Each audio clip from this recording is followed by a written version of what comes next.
Hello, everyone, and welcome back to another Acolyte review episode.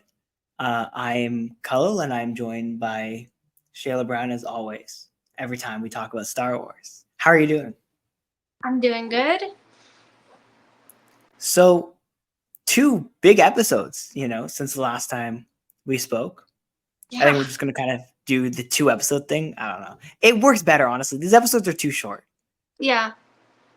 The last episode was like 36 minutes. The one before that was 34. Like, come on, what are we doing here? Come on, be better, Like Star Wars. it's live action. We should be able to do 1 hour episodes for each. Yeah, I mean, look, if it means that the CGI is gonna not fall like decrease in quality, then fine, make them shorter, I guess. But I think we should be doing like I think like this last episode, Teach and Corrupt was way too short. Yeah.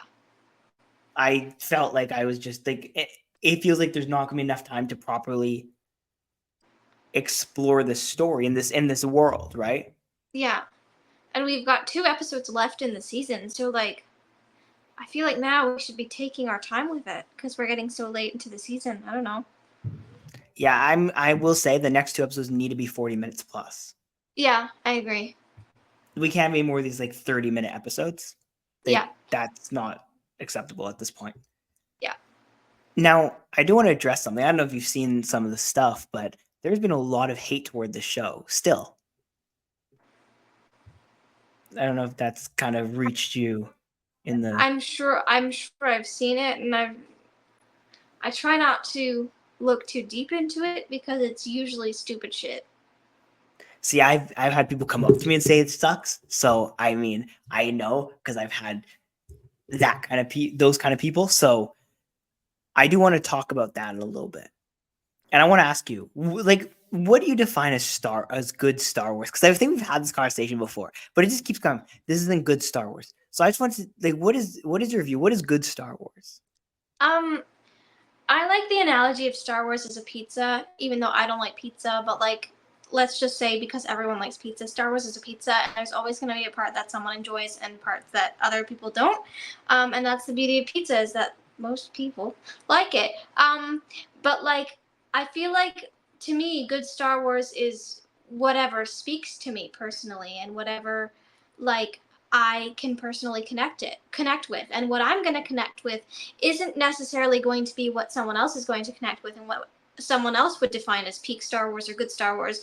But it's which is why it's such a large canon and why it's so entirely subjective is because like everyone's going to have their niche and there is really something for everyone and something that will speak to you even if this maybe doesn't or even if this really does. See, that was a very nice way of saying what I'm going to say, which is people need to stop complaining. Okay, this is getting ridiculous at this point. Like people were complaining, and I understood there were some valid criticisms for some of the stuff Star Wars has done. I'll be the first one to say that there were some valid criticisms. This show is doing a whole bunch of things which people who complained about the other stuff wanted to see happen, right? So the first Yeah. thing this show's done, really remarkable, and we'll talk about this more later, but this show has explored a new area of Star Wars. They're not retreading the same 5-year time span or the same, quote unquote Skywalker saga, right? Which was people had the problem they were kept retreading and they weren't really, expanding the galaxy. And guess what? Do you know what this show did? It expanded the galaxy, Yeah. right? Yeah. Not only that, but it has Jedi, the Force lightsabers, which people were complaining there wasn't enough of in Star Wars. Mhm. And so there's that.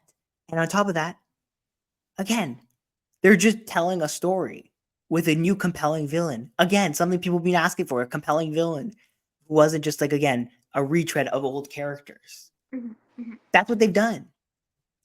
I would argue, and again, we'll talk about this in a minute, but I would argue that this villain is one of the best villains they've had in a Star Wars thing in a long time. Mhm. Probably since the original trilogy. Because you aren't just retreading the same old characters. I think that's it's something people have been asking for and we're getting it. So I don't know why people are complaining. It's ridiculous at this point. Yeah. Yeah. Now, with that being said, the Jedi are really cool in this, I gotta say. I'm impressed. What do you think of the Jedi, like as a whole, like over this show? They're really cool. and like all very skilled, and I think on a different caliber than any of the other Jedi like that we see. But they also all die very easily. Yeah, and that's because they weren't really prepared to fight a Sith. Well, that's the thing, right? And I think that's why it's brilliant because you saw in that fight scene in I guess I think it was the first of the two episodes we're talking about, but Yeah. they all die, obviously, but they die because again, it's not because they're not good at being Jedi, but they are what Jedi were before they were war like soldiers, right? Yeah. They're peacekeepers. They're not really trained, I guess, to fight someone like that. Yeah. And so it's good that these Jedi are being, like it's good because that's what you needed to see. You needed to see, look, this is not what they weren't always these militant kind of fighters who you see in like the Clone Wars, right? Mm-hmm. They were these true peacekeepers who weren't really meant to fight, and so when they came across someone who was really powerful, they kind of failed really badly. Yeah. And I think that was good. I mean, look, there were a lot of surprising deaths, I think, that happened in the show. Mm. I don't think it did. I don't know. Did you? I don't think either of us saw that coming. No, but I think in hindsight, that was a really smart move, especially to advertise these people as main characters and then kill them, because it really hits the mark home that like no one is safe. Well, and it gives stakes, right? Like it shows that Yeah. look, there are stakes to this. Yeah. And now, if I'm not mistaken, I believe you were absolutely correct on who the Sith was. I was. So another one. You've been correct a lot on these things. Feels good. Although I will say, I don't know, that last episode made it a little bit ambiguous on if my theory was maybe a little bit still might somehow be correct. Which one? About Master Soul. True. Yeah, he was acting a little bit sus at the end of the episode. That was weird. And then what they were saying about him when they found all the dead Jedi. By the way, hold on. Why the Jedi bodies like stay dead? I don't know. It's weird, right? Yeah. That they shouldn't happen. They shouldn't be able to see the Jedi bodies. Yeah. They shouldn't be able to find the Jedi. The Jedi's supposed to disappear. That's what happens, right? I guess so. Because I don't know. That's been bugging me all show. The fact that they're able to that the bodies just stay there and that they find the body. Like they literally go to the planet and they find the bodies. And it's like, okay, you shouldn't have been able to because the bodies are supposed to just vanish into the Force. But I don't know. Anyways, yeah. So what the hell's going on with Master Soul? I don't know. I'm scared. Because he's even the way they were so panicked when they found him, like they found them on the planet, makes me think that he's like lost his mind. Yeah. Something's going on with him. I'm not sure what it is. So I am going to revisit the theory that I kind of, or the reasoning for the theory I had in the first episode, or like in the first, like when we talked about this last. And it's the fact that like we saw every other Jedi who was on that planet had some sort of emotional, like deep emotional scars, right? To the point where either they would isolate themselves on a planet or they would just start, go into like a vow of silence or something like that. He was the only one who didn't have any of that. Mm-hmm. And so in my brain, I'm like, that doesn't make sense. Obviously, if everybody else is extremely traumatized for whatever happened and we still don't know, then he must also be traumatized, right? But he's just dealing with it in a different way. Mm-hmm. And my hunch was, and you can, if you want to like hear me say it last time, then you can go back and listen to that. But what I said was my hunch was that fact that he is kind of using it as like he's using kind of his grief or his trauma, and he's turning it into like being basically evil, right? Mm-hmm. That was my thing on why he was the guy in the mask. Turns out it wasn't him, but it might still be valid because it looks like he's losing his mind, and that probably is the guilt and the trauma which is built, which is inside of him. Mhm. So that's going to be interesting to see what happens with that, because, you know, not seeming like a good guy right now. The other part of it was, so it's interesting because so when he first, I don't know, I'm assuming he really did think that it was May on the ship, or sorry, it was Osha on the ship, not May. And it was weird because you'd assume that he could just sense the difference between the two, right? Because they're not like the same personality wise or anything, right? Because we know that when Osha was pretending to be May, she was caught immediately by the guy who turned out to be, you know, the big bad. So we're presuming that he sensed her not being the same, right? Mm-hmm. So I'm surprised that Master Soul couldn't do it. I mean, some of it I'm sure was the fact that he's still very traumatized by the blood that he saw get spilled. Mm-hmm. But I don't know. That was a little bit weird too. That he just totally didn't see that. What I assumed was that May is much stronger with the Force than her sister, so she was able to kind of cloak her Force signature better than Osha would be able to. Because Osha even says in the second episode that she like failed at being a Jedi, so like that indicates to me is that like she's not naturally as gifted as May was. But like, I feel like when he brought her to the ship, he thought that was Osha, right? Yeah. So May And so must like, have, May must have been really good at being able to hide her true identity in the Force. I mean, maybe And also he was traumatized and that's what I was thinking is more of, is like he was traumatized because, you know, obviously like he looked very emotionally, but then I don't understand how he figured it out. Like, did you get that part? I assumed that like Basil gave him the like a hint, the little thingy, because the little guy figured it out. But like, the weird, like, because I know Basil figured it out, Mm-hmm. but I think my thing was like, it wasn't something that she said, right? Yeah, I Like, can't. I think it's because Basil's a tracker, so he's able to detect the difference in scent. Well, the Basil saw her, you know, reprogram the robot. Yeah. And Basil also I feel like Basil's onto her from the beginning, Yeah. right? Because he had even jumped, like he activates the robot, then he jumps on her foot. So I feel like he's onto her from the beginning. Yeah. But it just, I don't know, that was weird because it was like so random. It's like all of a sudden he just shocks her, like, or you know, electrocutes her or whatever. And I'm like, did I miss something? Like, what the hell happened there? Because it just seems so random. Like, it doesn't show us, like, show Basil telling it, right? Mm-hmm. But I don't know. That was a little bit weird. Yeah. And now I don't want to jump too far into that episode, though. I want to go to the episode where everyone dies. So, what do we think about this new, I guess, Sith Lord / fallen Jedi / bad guy? He's cool.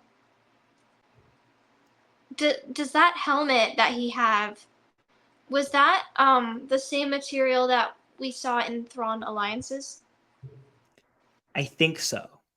I think you're right. Because I just read that book and I was like, is that the same thing? I think so. And it's also the same. Like, I actually find that helmet to be very cool, right? Because when they explain what it does and how it basically deprives you of all your senses, that's actually like brilliant in terms of like purely being, you know, fighting with the Force, right? That is Because cool.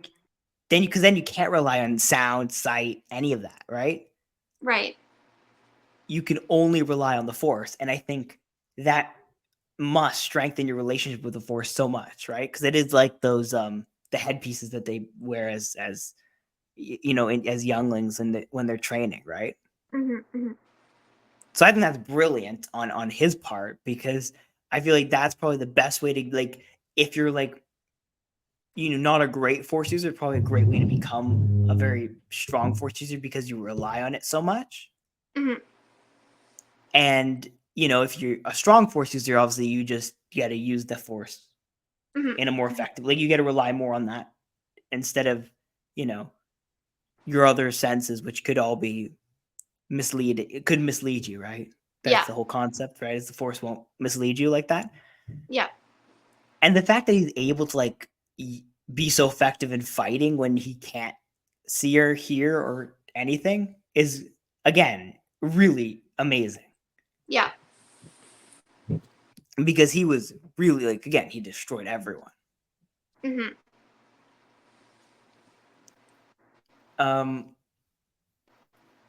I'm trying to think what else happened that first episode. People died. Oh, there's a lot of death, right? Yeah. I don't know. Like, I think that big takeaway from that episode, in my opinion, is like the Jedi just are not ready to be soldiers yet. They Hmm. aren't trained like that. And that was pretty much it. Yeah. If again, these episodes are way too short. Like, they need to Really, make these longer. it felt like just like a really long action sequence for me, and like nothing to break it up, really. Well, there's a lot of running. Oh, and then there's those weird bugs. Should we talk about the bugs? Oh yeah, those are weird. So I feel like obviously it feels like they're force sensitive to some extent, right? Yeah, maybe. Because they seem to have like some sort of, I know there was like some, I think it was light or sound or something that Like, woke them up, light. yeah. But I think they are also somewhat force sensitive because I think everyone was sensing them with the force, Hmm. like some dark things. So they must be, evil force things. They remind me of the I think they're called Kinrath, the ones that the Bad Batch ran into on Kashyyyk Yep. when they took Gunji Yep. back to his home. Yeah. And And again, Gunji I'm assuming Gunji was it's able a, to connect with them and like calm them down, but maybe these ones are like dark kind of versions of those. and I feel like Just we got something like that in Rebels as well, with when Ezra was, I don't remember. I feel like it was something from Rebels as well.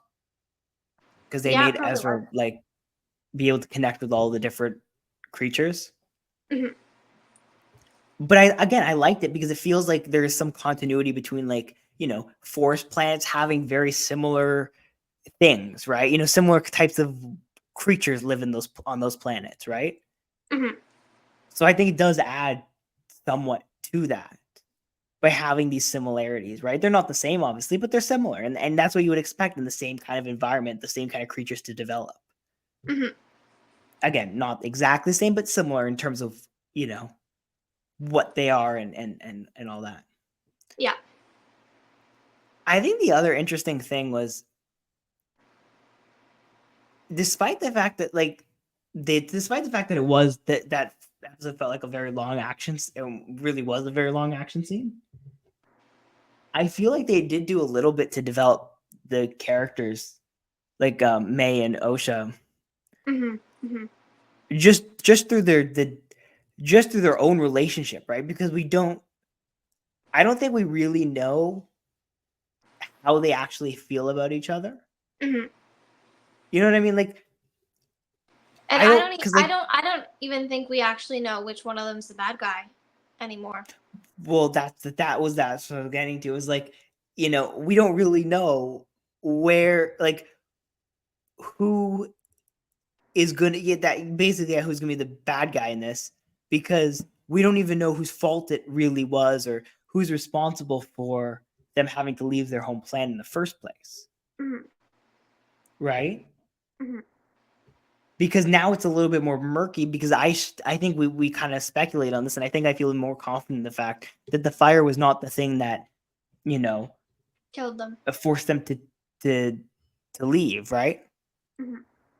Like, I mean, I don't know if you got the same sense, but I feel like that's kind of become very apparent Yeah. Yeah. And that I they also did. remember something that Leslie Headland, the showrunner, said was that she wanted to explore, like, people don't just wake up thinking that they're evil. It's like something that like truly start off thinking that they're doing the right thing. And so I think what they're doing is they're setting it up so that we start connecting with Osha at the beginning, and then we slowly follow her descend into this dark path. Well, and I think part of that, right, is like like you were saying, every bad guy is the hero of their own story, right?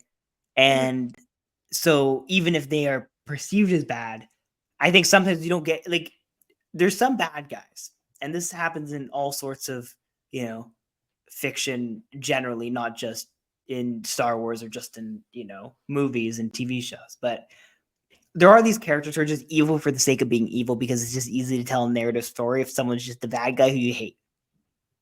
That's not always the most effective, though. Sometimes the most effective is having someone who is a little bit on the edge, like a little bit more gray, right, in terms of them being bad.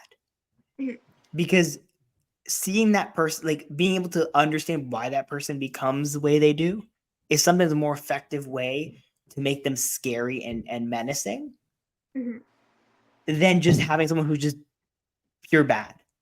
Yeah. That was, again, one of the brilliance of Darth Vader, right? Because Darth Vader is not someone who's just pure bad. There was good inside of him. Literally, that's how he died, right? Yeah. And so I think having that when done well, is amazing. When done badly, I think they just kind of become heroes, and that's not also good. But there is a way to do it where there is some internal conflict, which I think makes them more relatable to some extent. The other interesting thing is, I guess, how because with May and Osha, it's very interesting, right? Because Osha is not seen to be a good Force user, right? Yeah. But the thing that was interesting when she was having that conversation with I don't remember his name anymore, but the bad guy, was that she was like, he was kind of like, you should be using your anger to unlock your Force, right? And maybe what will kind of come out of this is, hey, some people who aren't good Jedi actually are better when they're bad, right? Because they're able to harness their Force power better when they use their raw emotions rather than this calm thing, right? Because I don't know if they really ever explore that specifically, right? Where it's like someone who's not a good Jedi turns out to be significantly better as a bad guy, right? Yeah. Because they can use those raw emotions, which they're better at using. We don't really like normally just, this is a good Jedi. Yeah. Well, they're either as good or a better Sith rather than being a failed Jedi.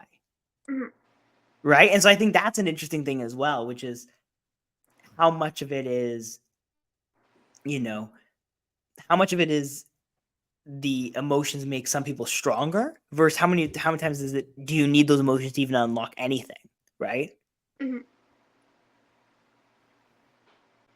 So that'll be interesting too. Yeah. And we also got to see the whip lightsaber. I don't know. That was fun for a second. Yeah. Yes, that was in the second episode. Yeah. I mean, that was good. It's getting to see different lightsaber technology. And did you see the scar on his back? Do you see what people are theorizing? What, that was caused by a whip? Yeah. People think that Yeah. Vernestra did it. Which I cannot comment on because I am only on phase 1 of the High Republic. But interesting. Look, what I will say is this. It would not shock me. Why? Because guess what? If you turn out to be a little bit evil, I assume they'd want to deal with you very quickly. Now, granted, she may not be dealing with a whip lightsaber. That is something we have to consider. True. Because I'm sure that there's at least one other person with it. But I do think that was my first thought too, was when I saw it, was like, seems a little bit suspicious. Yeah, I would I agree. I think there's definitely something there. Mhm. It's definitely a lightsaber blade, Mhm. and the shape of it makes it seem like it was a whip, not like a straight blade. Mhm. But you know, it'll be interesting to see how it's again. There's not that much time left. There's 2 episodes left. There's so many Yeah, questions still. yeah, we have a lot to wrap up. And I think I'm trying to think. Is there what else is there in these episodes? I feel like there's more stuff. I really liked how we got to see a Jedi openly grieving. Yes, Um, that's true. They're very connected to their emotions, which is strange. yeah, that was cool to see Soul's face, and we just held on it for like 30 seconds, I'd say. And just raw emotion there, and that was acted very beautifully. It said so much with no words at all. Like in silence, we just saw him absolutely crumple as you know any human would after losing their entire team, including a child, his Padawan. And I just really liked that little scene. Yeah. The other thing is interesting, and this is kind of a comment again on the Jedi as a whole, but I do like this kind of version of the Jedi because I think this is a version of the Jedi we haven't gotten to see yet. Because not Mhm. only, like we said before, are they less militarized, but they're also less political, right? Because we saw the conversation between Vanessa and the senator, right? Mhm. And it's interesting because it's a very brief conversation, but I think it tells us a lot about what the Jedi's role is right now, right? They aren't Mhm. like a part of the government in the sense that they aren't like meant to be part of an army, right? Yeah. They really are more independent and they're able to kind of just go in and do stuff on their own without, all of this other stuff going on. Yeah. And it's funny because you see how much that changes when you get to the episode 1 where you all of a sudden have a very militarized Jedi who are also very politicized and have to kind of answer to so many people in order to get in order to do things, right? They get in Mhm. trouble by the chancellor or various other senators, right? And half of their what they do is dictated by senators yelling at each other, as we saw in the Clone Wars. Yeah. And so it's interesting because they don't have any of those issues. There's no like diplomatic issues that they have. There's none of that. They're just doing their thing, right? Yeah. And there's a little bit of oversight from the Senate. Yeah.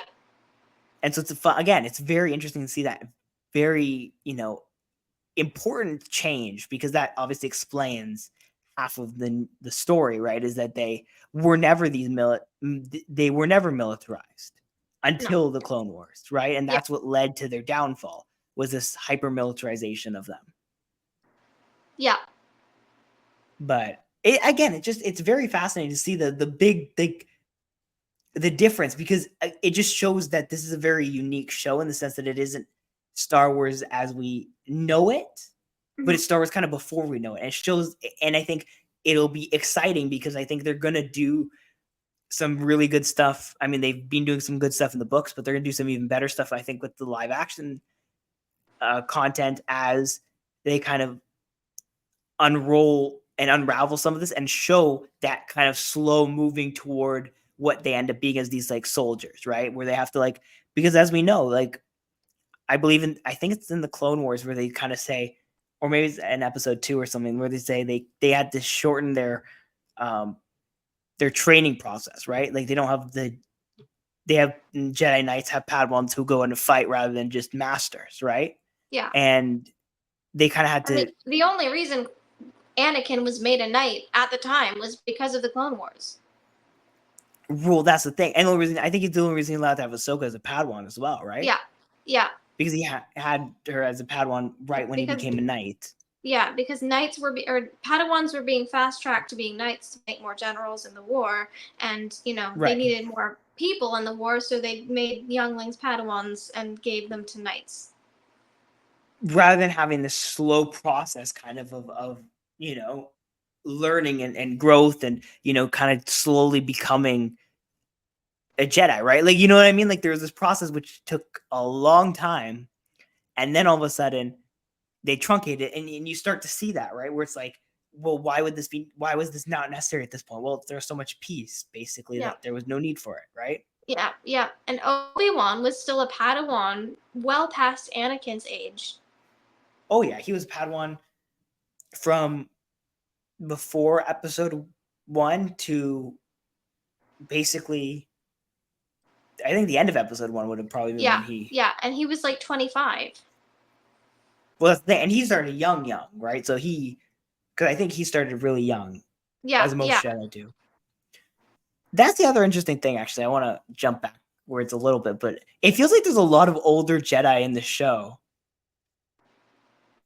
than I think we're used to, right? Yeah. I don't know if that's just me, but like, at some point it stops becoming an exception of having older Jedi. And it's a little bit strange to me that there's so many of them when they're very adamant with Anakin that he was too old to be a Jedi. And the whole thing of like getting them young, right? And getting them as, kids and making them younglings, right? Mm-hmm. The other thing I'm interested about is we haven't seen Yoda yet. Yeah. Now I think some of that's because, they've been doing this very much in secret.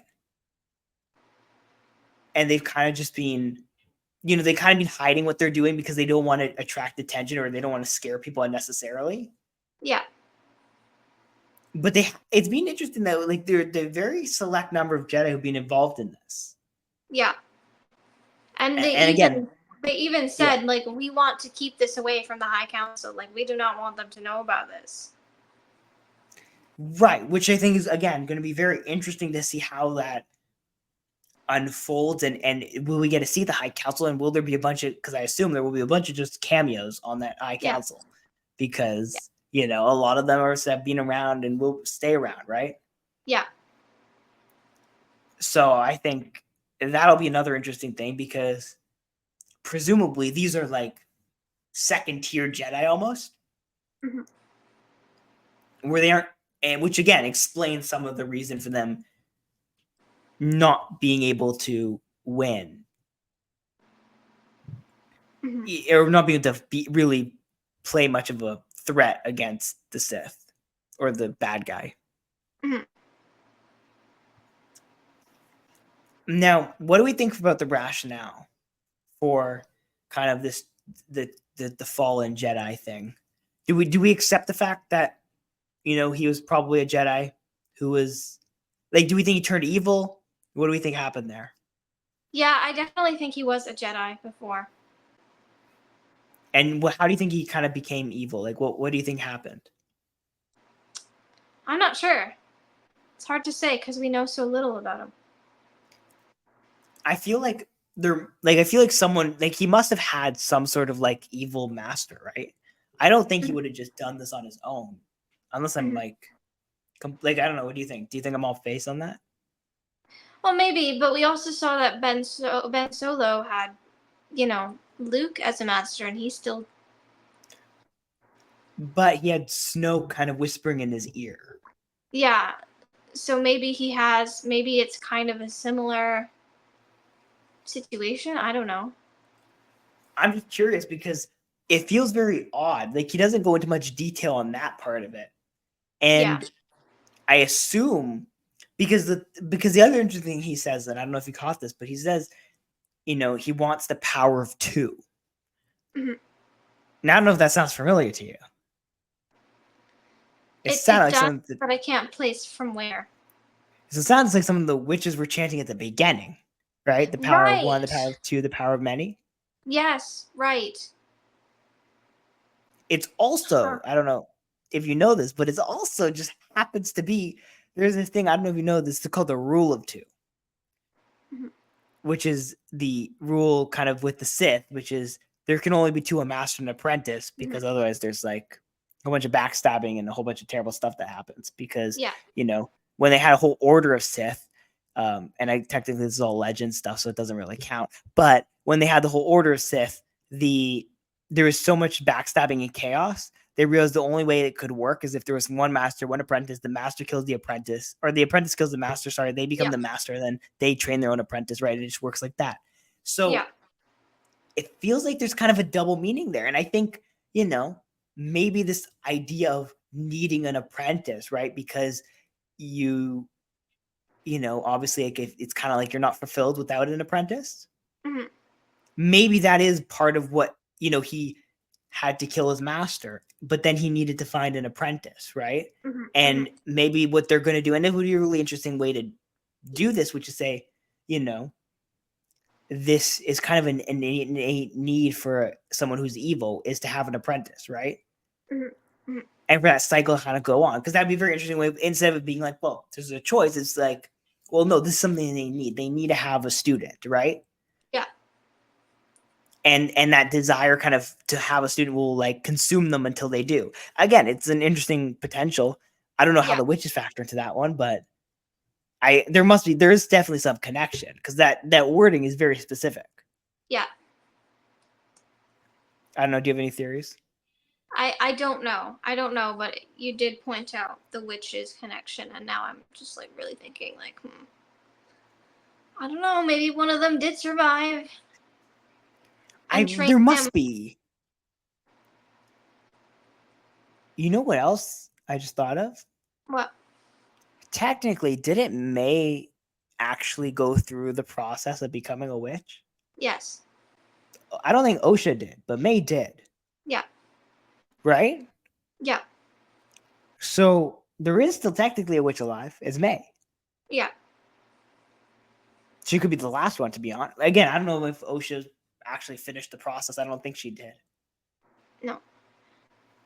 So that'd be interesting if maybe that was the thing, and he's just there's I don't know, there must be some connection. Again, I don't really know because I don't know enough about the witches and any of that to make a real theory, but Yeah. I don't know. Okay, so let's do MVPs of the episodes. Right. So for the first episode, who's your MVP?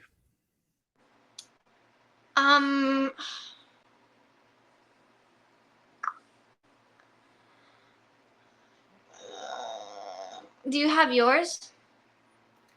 Yes. I want to know yours. I'm gonna give it to Jackie. Like giving her tribute for the fact that she died. Yeah. And I think I'm also going to give it to Jackie because she fought really well. And she stayed out for a long time. And when she did die, it was very honorable. Yeah, and she survived. I think she survived the longest, right? Yeah. And she fought him head to head by herself, and she's, Yeah, I think that's probably. I think she was the one who destroyed his helmet too. So. Which she fixed pretty easily, but Yeah. Still, it's a credit to her. She got close enough to be able to do it. So I'm gonna agree. I think she fought bravely to the end, and that's what a Jedi would do.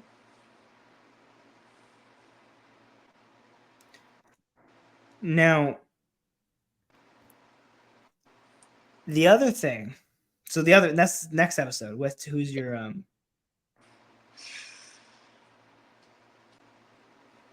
So who's your? Yeah.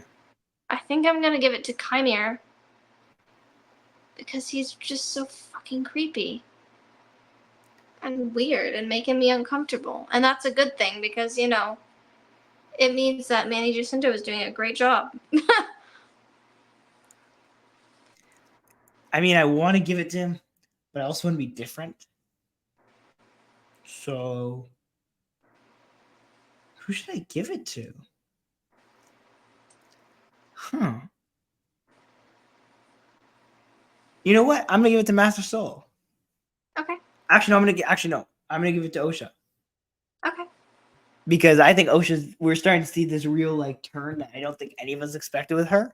Yeah, it's really interesting. Because she started off at that episode, she changed so much, right? She started very defiant, very much the same person she was before, very dismissive of him.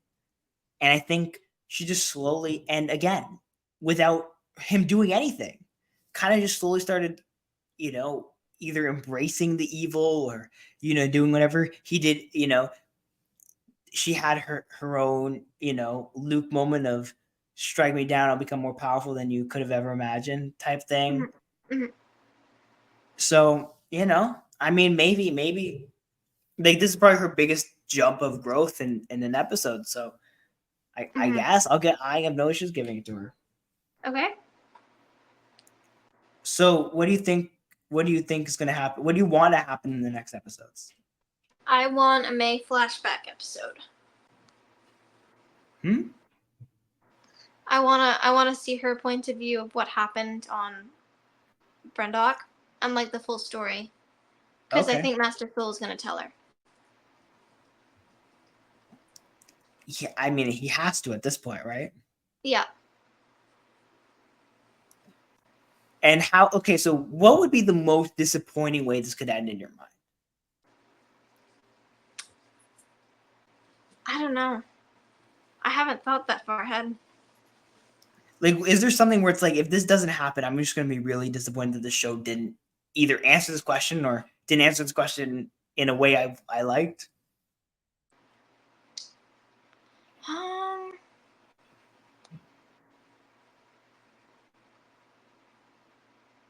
I think I'm just worried with how much we have to cover with how little we have left. Yeah, that's the thing that I'm worried about. Like, I'm worried that they're going to drag this into season 2. Like, that's what I'm worried about. Like, we want a satisfying conclusion for season 1 too. We don't just want to watch season 1 so that we get to watch season 2.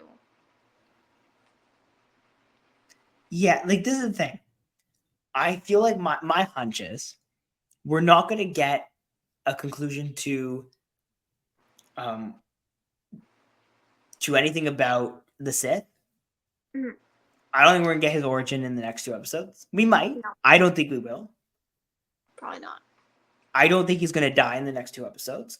No.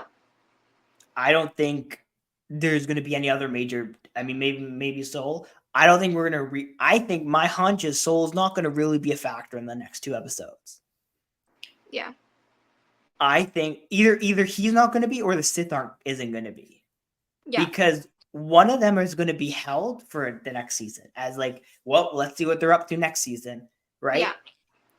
I don't know if it'll be Soul that they do that to, because he kind of just vanished. Yeah. I don't know if that's going to be, the Sith, but one of them, I think that's my prediction, and I'll be somewhat disappointed, I guess. But even though I kind of expect it, so it'll be less disappointing. Yeah. But yeah, I think one of those 2 storylines are going to be left so wide open in terms of either what May and Soul are up to, or what Osha and the Sith are up to, right? Yeah, yeah. And so I think we will. And again, I think it depends on how long those last 2 episodes are, because I think the only guarantee we have is that they will explain what happened on their home planet at some point in the next 2 episodes. That I know. Everything else, I don't know. I don't know. But with that being said, I think, do you have anything else you want to add? Nope. It's a good 2 episodes. So we might be back next week, or we'll be back for the last episode. Who knows? Yeah, we'll see. Let's see. Anyways, thank you all for watching. Don't forget to like, subscribe. Follow us on, if you're listening to this on a podcast app, go follow the podcast feeds. You can get up-to-date stuff. You can also check us out on Instagram at comicboys_. You can also, that's pretty much it. Yeah. You can also go, if you're on podcast apps, go to YouTube. If you're on YouTube, you can go to podcast apps, because everything is on the podcast apps and everything is on the YouTube. So yeah, with that being said, thank you all for listening.